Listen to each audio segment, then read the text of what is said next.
Live at Times Square before everybody starts to rock it out ahead of New Year's. Wine Spectator magazine now featuring a smartphone app that can help you find the perfect wine to fit in your weekly budget, an item that could come in handy for many with New Year's Eve just 2 days away. Joining me now with some affordable options for your upcoming New Year's celebration and some really special ones is Wine Spectator senior editor Alison Napjus. Am I saying that right? Exactly. And I see you've brought some, you've got 4 choices for us.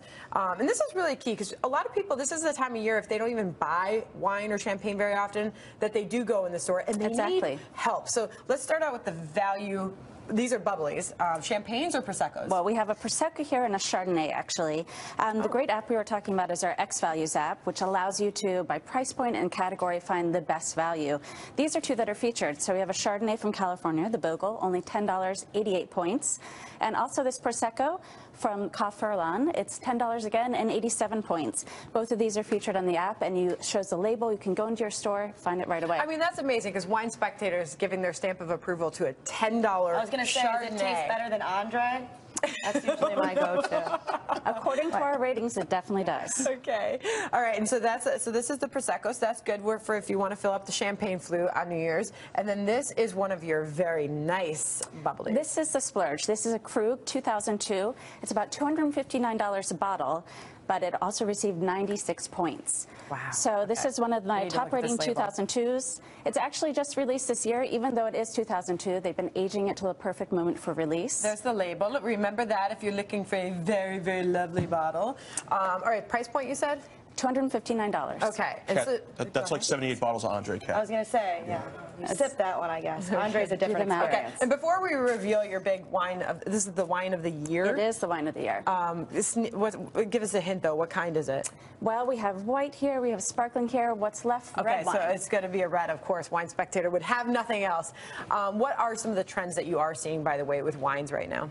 Well, I would say that the U.S. wine market is growing slowly and steadily, but what's really speeding ahead is sparkling wine, and that's largely driven by Prosecco. We've seen an increase about 20% in value and volume in the last year, which we expect to continue on.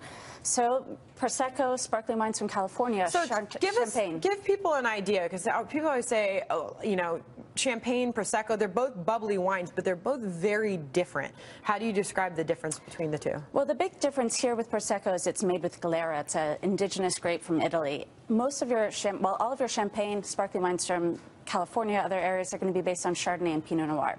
So this is, I think, a little more fruit-forward, floral, etc. The Prosecco. The Prosecco. And here you're going to see more white or red fruits, based whether it's Chardonnay or Pinot Noir. So just a different kind of way of tasting it and a different feel in your mouth as well. This is softer, creamier. This has more. And what are you kind of seeing as far as spending trends when it comes to wines right now? Well, actually, the interesting thing is, you know, we're still maybe the economy is improving, but people are spending more money on wine. So above $15 up to about $20, those are the categories in wine that are really excelling. I always wonder if that's for themselves, for others, or for collecting. If you're alone, you drink cheap wine. No, it's the opposite. No, I think I'll drink this all by myself. Well, we have to show off for it. All work. I don't know. Well, look, you know, there's Krug, but then there's also a sense of pride in finding that $15 to $20 bottle of wine that tastes incredible that no one knows about. You say, hey, this is great.